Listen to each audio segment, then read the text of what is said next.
Welcome everybody to this first edition of that I'm having with fellow authors on the subject of re-enchantment and what that means in an age of collapse, what that means artistically, what that means philosophically, what that means um, poetically for the psyche, small p and capital P. And today I'm going to be joined by Genn-Bash, who is a very exciting dude, a psychedelic activist based down in Brighton, who has particular expertise that I'll tell you about in a moment. But first, a little bit of background about Ollie. Ollie is a psychedelic activist, former president of the Psychedelic Society UK, head of mycelium at Product Earth, and also a psychedelic musician. So fingers in many, many interesting pies. And the scholarship that we're going to be talking about today is his research on psychedelics and comedy, particularly stand-up comedy, and how comedy relates to psychedelics. Very fertile topics of conversation, which I'm very excited to be having. And some of you who may know my work may know that I'm writing a book at the moment about laughter as a kind of somatic relational phenomena that has big implications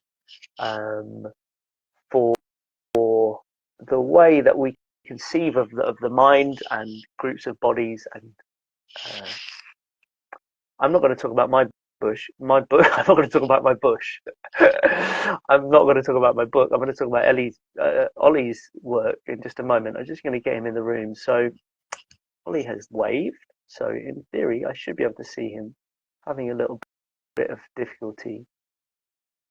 Don't have a request to join quite yet. So when I get that request to join, we'll let Ollie in.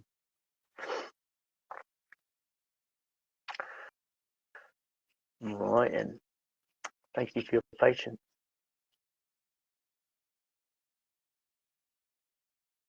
I'm going to resend that invite now. So, okay, here we go.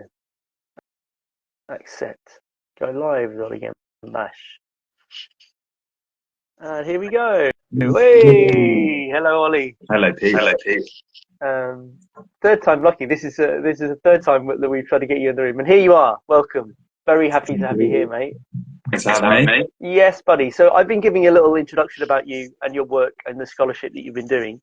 So you don't have to have that really kind of awkward, embarrassing kind of English modesty kind of ritual where you have to sit there while people say nice things about you. You can just launch in to, you know what, we're going to chat. I think we're going to chat around about sort of 25 minutes. Okay.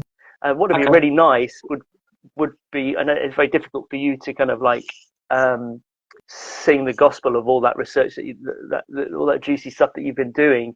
But if you could, like, 10 minutes or so, just kind of ramble on the subject of psychedelics and comedy. We were talking before about, as a kind of like working title, comedy and comedy and psychedelics. What was it? What were we talking about? Comedy and psychedelic strategies of disruption. So something around that theme. I'd really love to hear whatever you have to wrap on that subject. Over to you, Ollie. Cool. So yeah, thanks for having me. There's a bit of delay with my voice. Okay, I'm wondering if I grab some headphones. Okay, how about that? Is that better? I think that's better. Great. There we go. I think it's all good. Yes. So I think really the starting point has been that I found the psychedelic experience to be really funny.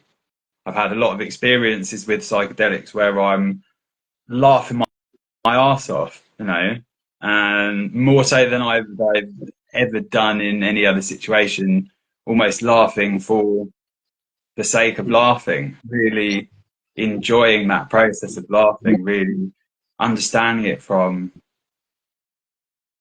guess, quite a deeply intimate point of view. And it was an experience with psychedelics where laughter was really helpful. It was an experience where I kind of felt a bit stuck philosophically. I'd taken a quite sizable dose of mushrooms, and I was stuck on this idea of the infinite universe and the universe being kind of everywhere and everything. It didn't really make sense to me. Something had to, things have to be in a place somewhere, right? This whole concept of infinity just didn't make sense to me. And I started to get a bit frustrated and maybe stuck in a bit of a thought loop, which then was creating a bit of anxiety. And then in my mind's eye, one of my friends popped up, and they were characterized as like a sort of water vole on a riverbank. I just saw this figure, and they were smiling and grinning and laughing, and they just kind of put across this energy of not to worry about it, that I didn't need to necessarily understand this thing, that the infinite universe wasn't a thing I needed to get my head around. And actually it's quite funny, and I got into this idea of the cosmic joke and feeling that something like humor is actually a driving force, and it's a very human thing, almost.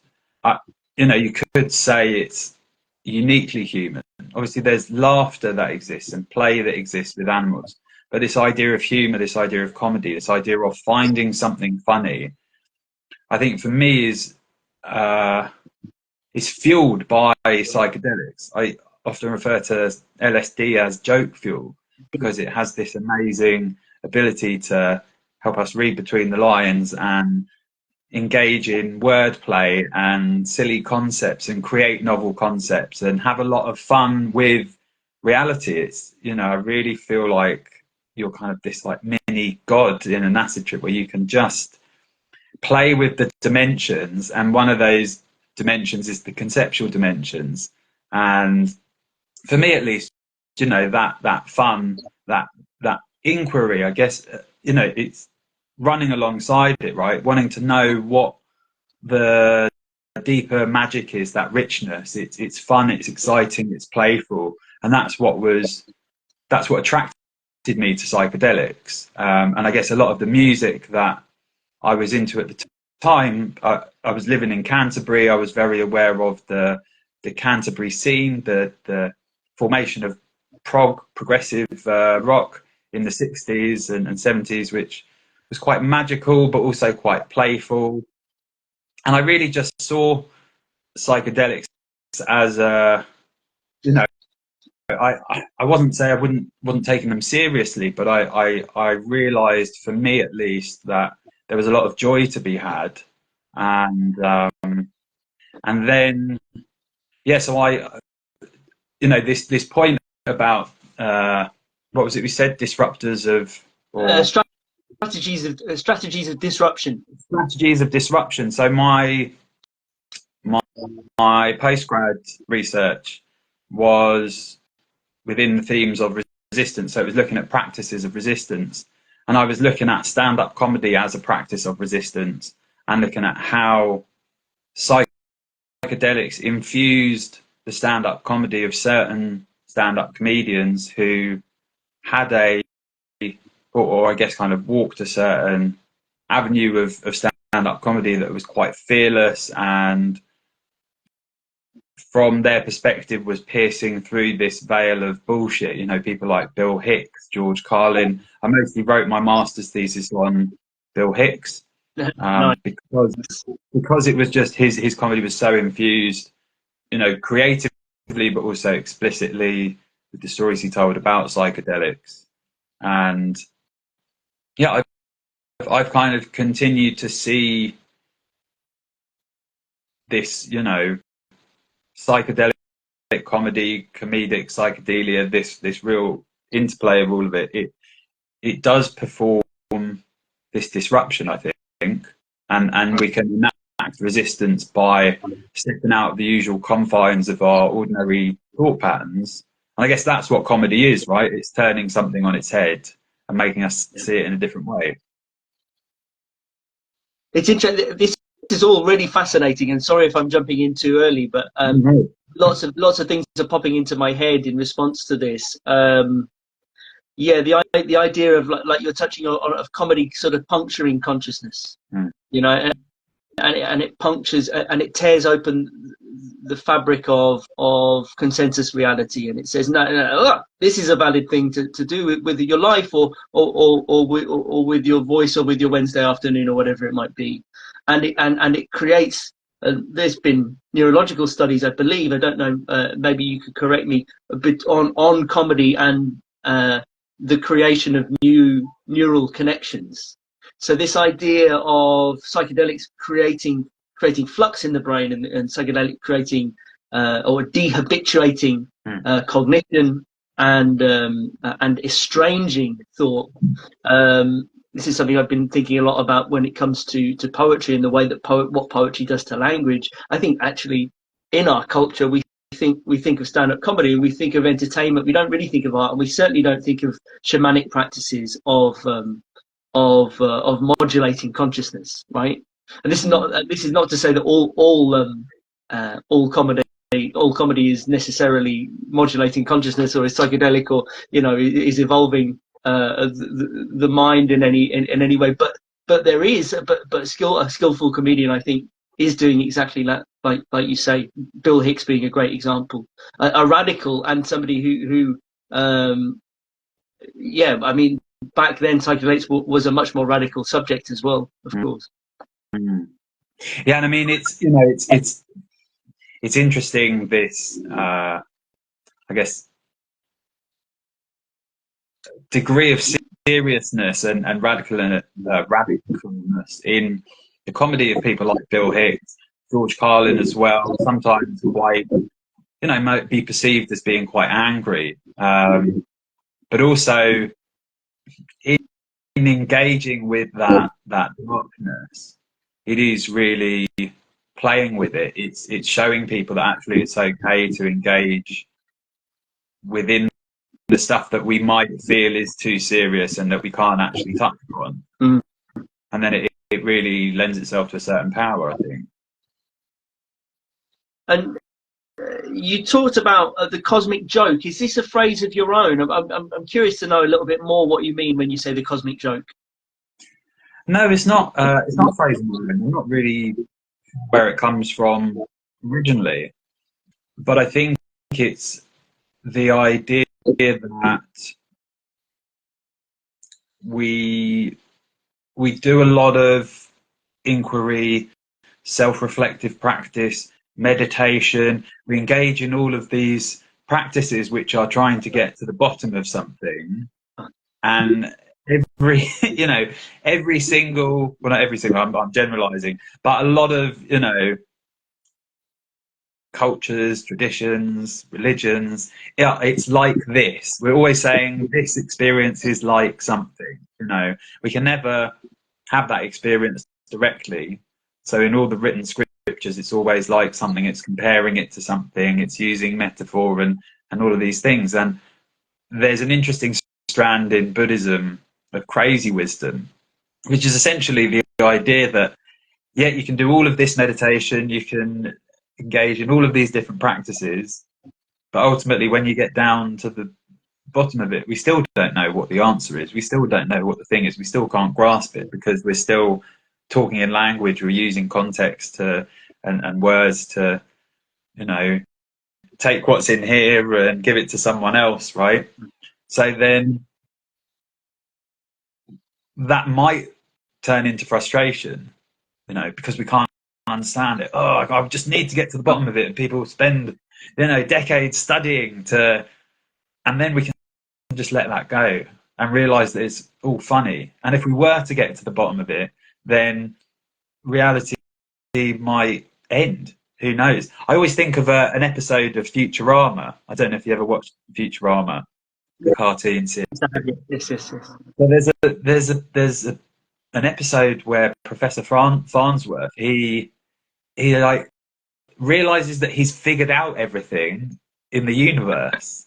And then he's like, I figured it all out. And then he like walks away, and then he gets really depressed because he's got nothing left to figure out. And then it turns out that he hasn't figured everything out, and it's okay. And I think if we were to get to the bottom of everything, we might lose a bit of meaning. So almost it's quite funny that, like, I don't know, we have this thing on our heads. We don't understand the brain, but the brain is trying to understand itself, and we don't understand it. And it's the same with the universe. And then that is just, to me, that's just funny. It could either be really frustrating and hopeless, or it's just like, yeah, it's a joke. Yeah, go try figure out your own brain. It's not going to happen. I love where you're going with this. Yeah, so like the eye can't see the eye, the ear can't hear the ear. You know, I mean, these mystical themes is very interesting because there's two responses to mysticism. There's two responses to religious wonder. There's several, but we'll look at two for now. There's there are different responses to the ever receding horizon of the infinite regress of mystery, and every time you're like, well, that's God, or that's the meaning, and then it just gets slipped from underneath you. The carpet gets pulled, and you're back, and it's scuttled back off into the forest. So there are different responses. It's really, I didn't know about crazy wisdom. I'm wondering if that's Zen Buddhism. Maybe now isn't the time to go into the different denominations of Buddhism, but a religion famous for being very dry and not embracing laughter. But I would also dispute that. I think there's lots, especially within the Zen tradition, that does embrace paradox, parables, little things, just to say, look, it's all emptiness, it's all fabricated, you will never grasp it. And there are two responses to that. There's to stroke your chin and look back down at the scriptures and pray obediently within the confines of your institutional tradition, often monastic tradition, because these are the people who have written the scriptures, or transcribed them, and often edited out all the funny bits. I won't go into now. Or you can laugh. And this is the relational, the embodied, and the ritualistic tradition that we're also divorced from, I think. I mean, we're kind of going into the territory of religion and spirituality and away from comedy. But I think this is related to psychedelics, because psychedelics is something that is an experiential thing that you do with your body to connect to the beyond. And in a way also is comedy. I mean, stand-up comedy is something we all do with our bodies. I'm writing a paper at the moment, an academic paper on somatic relationality within stand-up poetry, which has been completely ignored by scholarship entirely. Scholarship doesn't even really know that stand-up poetry exists. So we're having to look at the scholarship of laughter studies and stand-up comedy in order to get the research and apply it to stand-up poetry. But all really, really fascinating group things you're doing with your body, laughing, having an experience together, going places, feeling things together. Yeah, absolutely. I mean, that, for me, I often say to people with psychedelics, it's important to be with people that you trust, people that you know well, people, obviously your friends, but also people that you can have a laugh with. Because I think, as you said, from a somatic point of view, it enables that release. And actually, in order to really have that release, it requires a degree of safety.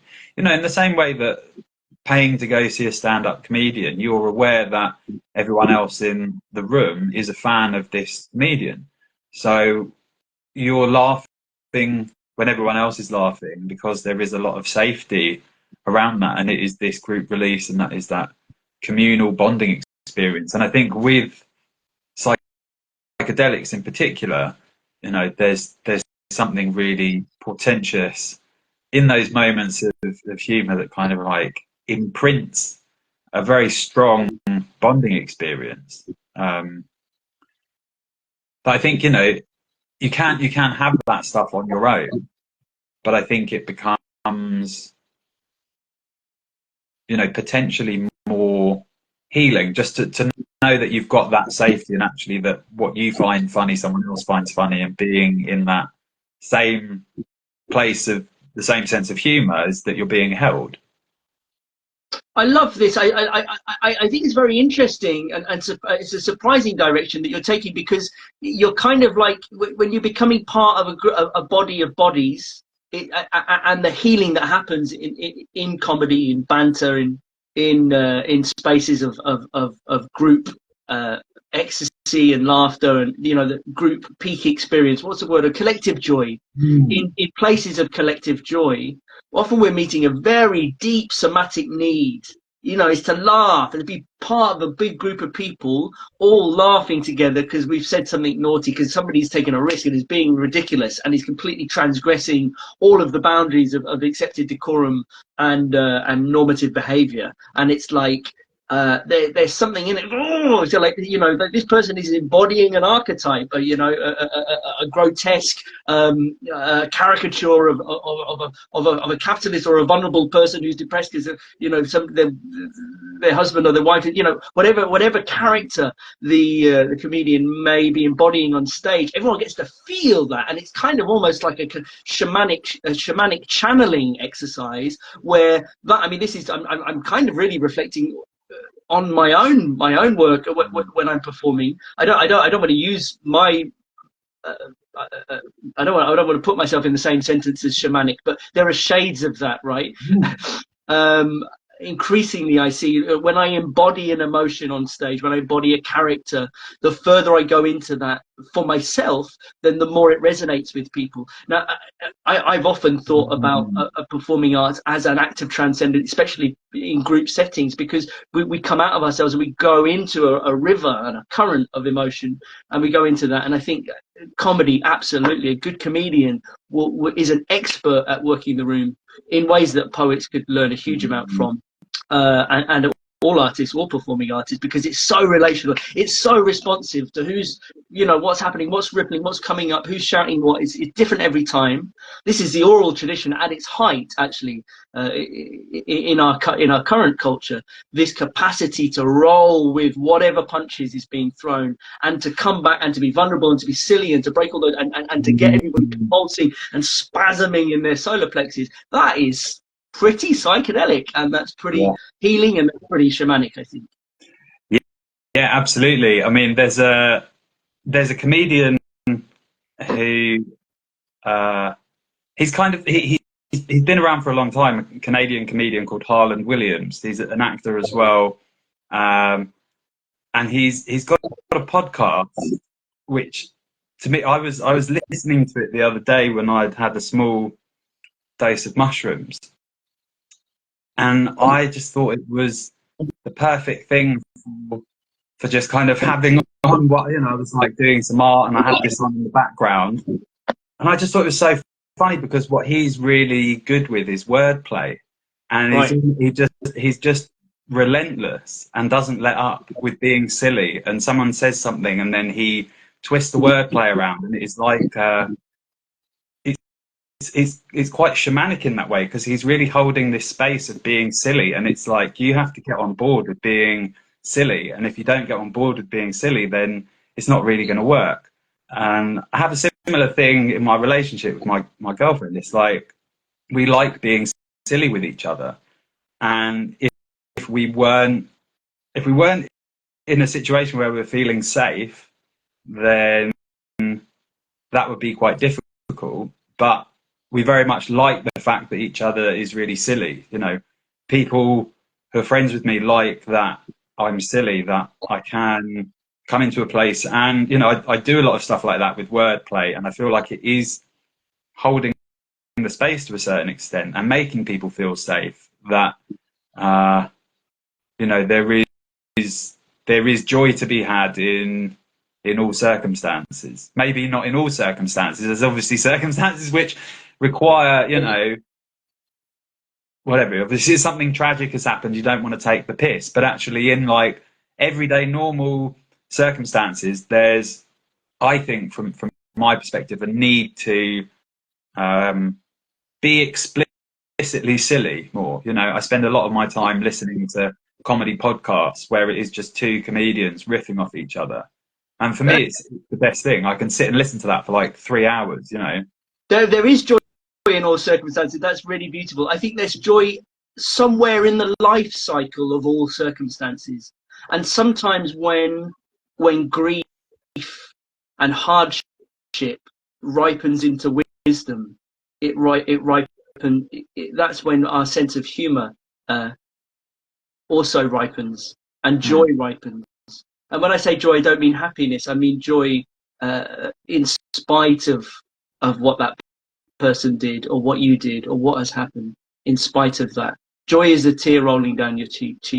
Joy is laughter, which is one step away from crying. And because we know grief, and because we know hardship, we laugh. And because we know love, and because we know joy, we cry. Depression. This discussion series is called Technitions of Re-Enchantment, and my own conception of what disenchantment means is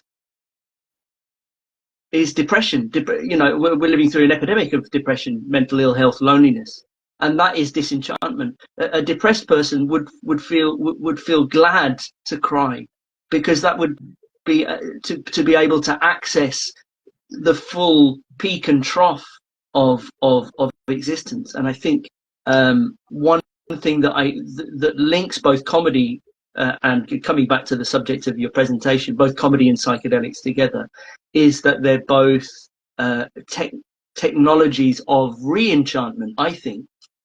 I mean, you're an activist in the psychedelic renaissance. You're very active also in herbal remedies with mycelium and different forms of mushrooms, and how psychedelic and non-psychedelic, and how that can heal us, right? I mean, I wonder what you think about this whole piece around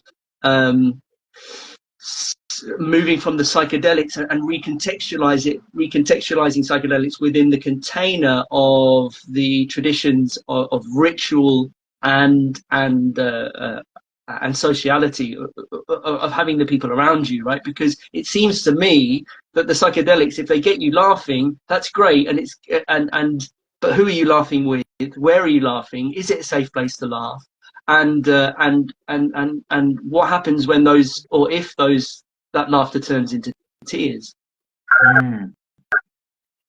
Yeah, I think that's really interesting, and I wonder how much laughter is being had in the clinical setting with psychedelics. When we were younger, I wasn't interested in psychedelics because I was hoping it would be beneficial for therapy. As I said, we were doing it because they were fun and interesting and weird, and it very much felt like engaging with a richer tapestry of a counterculture and a subculture. As I said, mentioning the music, it was like we were aware that we weren't just like the first people to be having this kind of experience. And I think maybe with what's happening with the state of the world, whether it is late stage capitalism that is forcing us into this more individualistic mindset where everything becomes about your healing your trauma, and so people are then having these isolated experiences, or maybe even group experiences, but it's like a group of individuals all having their own experience, and that's I'm not knocking that, right? People need to be able to find something to engage with the experiences if they haven't had that subculture to interact with. But I wonder how much there's laughter happening in these revelations where it's a paradigm of a in clinical settings. Yeah, like how to me laughter is interrelational, and it's difficult. I can't think of necessarily it being the same container. Okay, well, here's an idea. Again, I really love where this conversation is going. Perhaps the problem with the psychedelic, lots of controversy around the psychedelic renaissance about its medicalization, its corporatization, its co-option. Maybe the real issue with the psychedelic renaissance is that it's losing its sense of humor. And as it gets swallowed up by the wellness industry, and as it becomes a self-improvement technology for capitalism to sell back to us, for us all to go away and individualistically make our lives better by microdosing or whatever regime or whatever program that you enter on and pay all this money to, maybe actually what's really happening is it's losing its sense of humor, and it's losing its playfulness and its exploratoriness, because it's something that is being mediated by experts, wankers with beards who have conversations about scholarly matters, for example. And it's not actually. Maybe it should be more about playfully engaged. I don't know. I'm just kind of riffing here, but I think there's an interesting, when it comes to disenchantment. I think increasingly as I go further into this conversation, I'm thinking disenchantment is a loss of a sense of humor in an absurd existence. Totally. I mean, the worst thing that could have happened to the psychedelic renaissance is that it's fucking boring, you know? Like, to have so many conversations with people where they say, I'm bored of hearing psychedelic talks, I'm bored of the same old thing, you know? And somehow there's still, I don't know whether it's because there's like now a new generation of people in their 20s who are interested in the psychedelic experience that have never heard all this stuff before, but somehow the same old narratives are being delivered, and there's not necessarily a huge amount of these kind of conversations of critical inquiry into the psychedelic experience. It all just follows a similar pattern that leads to, you know, well, there's a desperate need for novel mental health treatments, and then we're going to legalize MDMA, and everyone is cheering for Rick Doblin, David Nutt, and all of these people. And to me, it's just really lame and boring. As an artist, you know, I'm biased. I'm like, look, man, I've heard enough scientific talks. I understand what the reason for the prevalence of psychedelic talks are, which, to be really cynical, is to convince investors and legislators and whoever is in power to say, yes, okay, you fitted nicely into our paradigm of boring whatever, and we will approve it, and then it becomes, you know, psychedelic assisted psychotherapy. These things become tools and adjuncts for the existing paradigm, rather than amazing magical disruptors which can help us see magic and re-enchant our lives. You know, it's it feels, you know, to be, I guess, mildly, I don't know if you want to call it paranoid, but I'm like, well, fuck, they've just been like totally co-opted, and the magic has been nullified. And did a Google image search, and maybe anyone listening here, sorry to jump in, by the way, Ollie, and feel free to jump off where you were. I mean, I wonder if you were to do a Google image search of the phrase psychedelic renaissance, what would come up? Maybe you'd see people with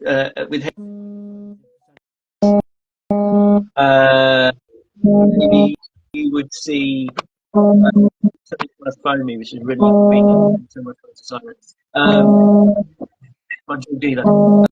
you would see, I don't know what you'd see. Well, I kind of feel like maybe we should start to it's weird again. I think you're onto something really, really interesting. It needs to be weird. It needs to be. I mean, it's far out. I mean, what the fuck? You know, it's like when you take psychedelics, it's like it just reminds you. It's like, this is an absurd existence. I'm clinging. I always like to remind audiences we're clinging to an encrusted lump of magma that is spiraling through deep space for no apparent reason. You know? Yeah, like, why the fuck? Why is it this reality rather than anything else? Like, it's totally weird. And instead, I mean, I know I had to chat with Andy Letcher recently, and he was like, all this stuff about like sending people away to take psychedelics and then expecting them to come back and be well and be better, and actually it's about, you know, we're having these weird experiences, we're going to come back and think about things in a bit of a weird way, and that's all right, that's good. And instead it's, you know, about taking psychedelics to be, I don't know, more effective at your job and fit in to society. And for me, I'm like, I don't know, I've never really fitted in that well. And that's what attracted me to the psychedelic space and the kind of weirdos and freaks. You And now you are a freak, Ollie. Really, you belong with other freaks like me. Yeah. And then I find I go to conferences and I'm like, okay, it's all a bit normy. I thought isn't this where all the is this where all the people taking psychedelics are? I got into drugs because I wanted to be cool. Yeah, no, fuck. I've made a joke. I've said, like, you know, it's more revolutionary just to like grow your own food than take psychedelics, because it doesn't really seem that transgressive at the moment. And this isn't to say that the mental health crisis isn't real, and that psilocybin and DMT aren't very good treatment resistant remedies for remedies for treatment resistant depression, etc., etc. And it doesn't mean that we should be making it available to people who don't wear hats and stroke their beard and talk about scholarship on the subjects of laughter, etc., etc. But within that, what power structures are setting the agenda of the conversation? And if it just takes us back to business as usual, then why did we begin in the first place? If it becomes a opportunity for capitalism to sell back to us so that it can carry on its march towards global destruction and collapse, then that surely isn't why these things sprouted out of the earth. No. And I want to just jump in before we go back to you, Ollie. That we've got people in the room who may want to throw a question in. You're very welcome to. Welcome, Katie Grace. I've not been interacting with people partly because I don't fucking know how to. This is the first Instagram live that I've done. If you just joined, this is the first ever Technicians of Re-Enchantment Insta Live with Pete the Temp and Ollie Genn-Bash, scholar in stand-up comedy and psychedelic activists. We're having a conversation about those two subjects, comedy and psychedelics. You're very welcome, very welcome. Yes, back to you, Ollie. Yeah, so where did we leave off? I can't remember now. I just went off on some little ramble and completely broken the flow of the conversation. Well, yeah, I mean, it's an interesting one, and I think I've been speaking to yourself and others about this idea of re-enchantment, and even discussing ideas of alternative psychedelic conferences where it is focused on the humanities and the arts and the creative side of things, and not just opportunities for people like Rick Doblin to do a big marketing pitch. To be quite cynical, I think for me there often feels like wasted opportunities, and we've maybe broken the conventions, right? We've maybe shifted the paradigm to a point where now these things are able to be spoken about more freely, and actually we need to maybe own the weirdness a bit more.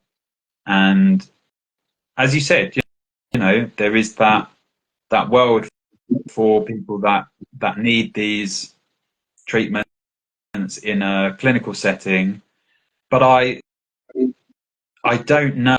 I'm not necessarily convinced of the argument that like this has to be done as rapidly and as overwhelmingly grand as it needs to be done, because there's a lot of people that aren't talking about the root causes of trauma. Organizations like MAPS, Lycos, they speak in terms of net zero trauma, and it seems like people are quite happy for all the shit like war to continue, and it's all fine because don't worry, we've got this new novel treatment that can cure people's PTSD. Right. So it's putting a nice, plaster on a big gaping open wound of the fact that like we still accept that we kill other humans and people make loads of money out of it, and views like this are seen as radical, and then I get confused because having taken psychedelics, I don't really see that as being radical at all. I'm like, it's one of the I've had a lot of experiences where I'm like sitting viscerally thinking about, you know, I studied politics as a degree, and I've had conversations when I've been tripping and I've been talking about geopolitics, and it's like pretty insane and scary and weird that we have all of these concepts like military industrial complex that people just overwhelmingly accept. And so I think it's maybe down to the artists and the creative types and the people that can see between these lines to kind of take charge and start speaking up more and creating spaces which facilitate more of this cohesion and creativeness rather than just being blinkered and, I don't know, going along to music festivals that are sponsored by the US Army and you know, arms corporations, and really trying to actually take a, I don't know whether you want to call it like a political stand, but some kind of psychedelic infused position where it's like we can actually re-enchant the world, be more joyful, be more playful, as a counter to all this shit, you know, that like the world does seem to be a less peaceful place, and the arms industry does seem to be getting bigger and bigger, and like not many people in the psychedelic space are talking about it. The peace and love side of the hippie movement has kind of somewhat disappeared, but there's more and more people talking about it. There's more, and I'm having more of these conversations. There's more of this enchantment happening, and I think I do feel and again I keep coming back, and this is why I've now dedicated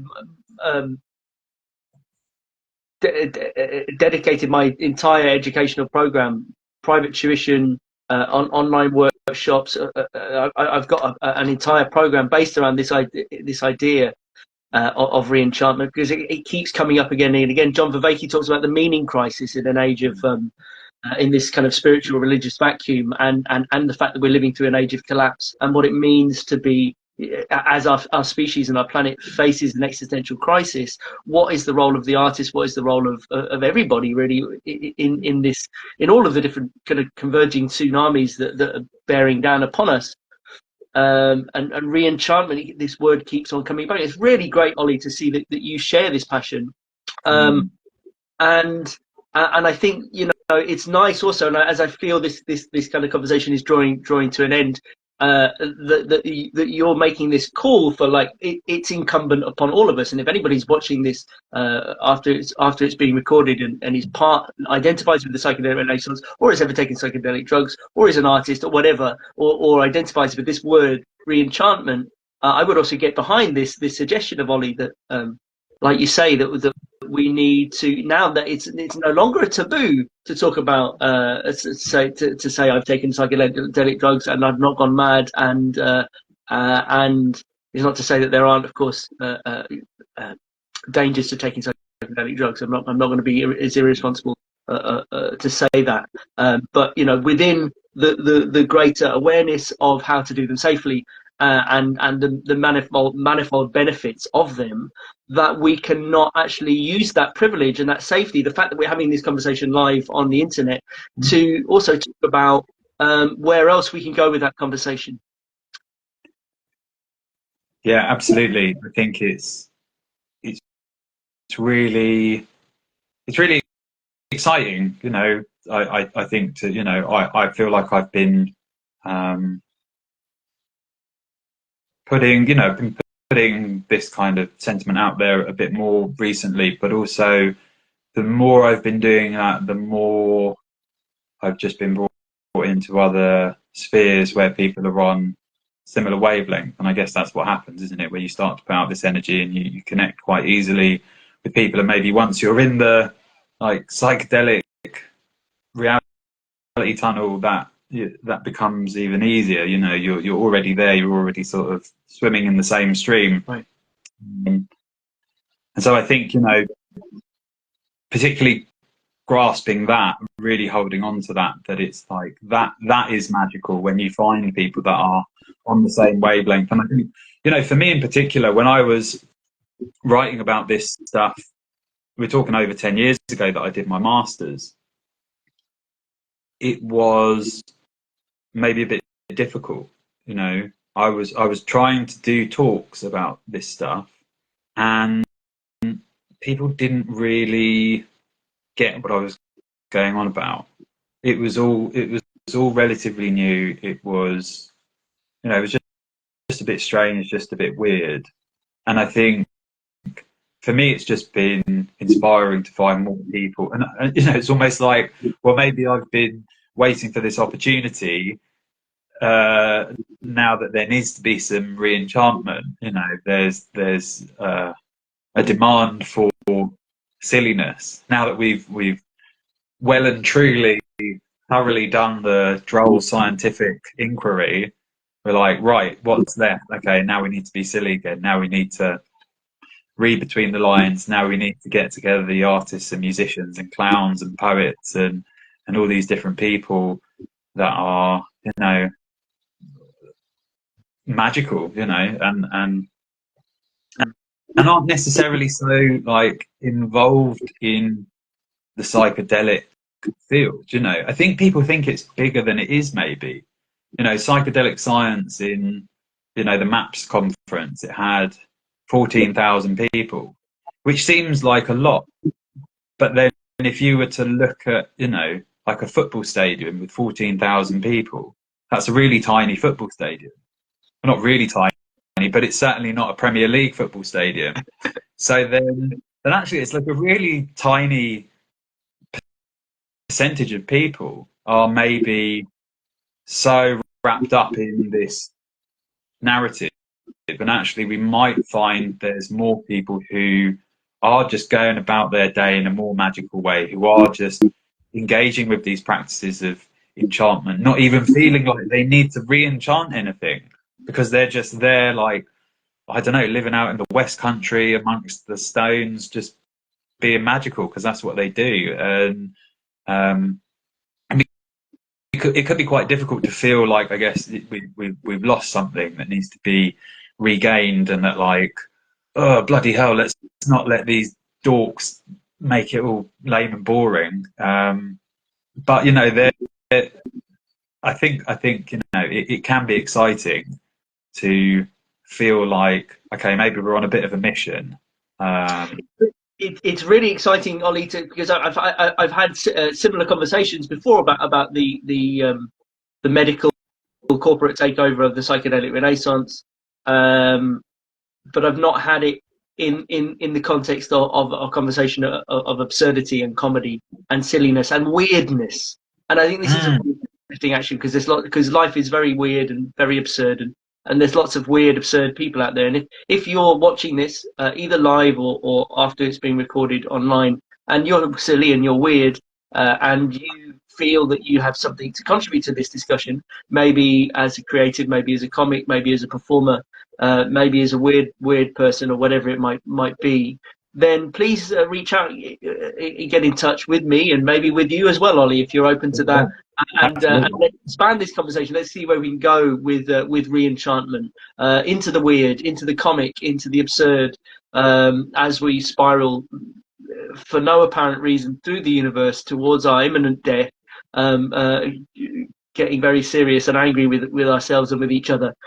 So I'm going to wrap this up simply because we have to, and we're going to be dead soon, and we need to do other things with our Wednesday evening or Tuesday evening, either. You know. It's only Tuesday. What's that? It's only Tuesday. It's been an absolute pleasure. Thank you for sharing your wisdom, your research, and your activism, and all the things you're doing. I'm very much looking forward to re-enchanting and re-weirding the psychedelic renaissance with you. Please be in touch if you're interested in any of these topics. And we will see you at the next Technicians of Re-Enchantment Insta Live, where I get a similarly absurd, weird, charming and handsome person to come and talk to me on some random subject related to the word re-enchantment. Big love to you, Ollie. Big love to you, everybody. Thank you so much, and big love for doing all of this. It's great. Yeah, absolute pleasure. Really great to have you all in the room. Sorry we didn't field any questions. I don't know how to field questions. It's the first Insta Live I've ever done. Big love to you all. Big love, love, love, love, love. Take care, guys. Bye.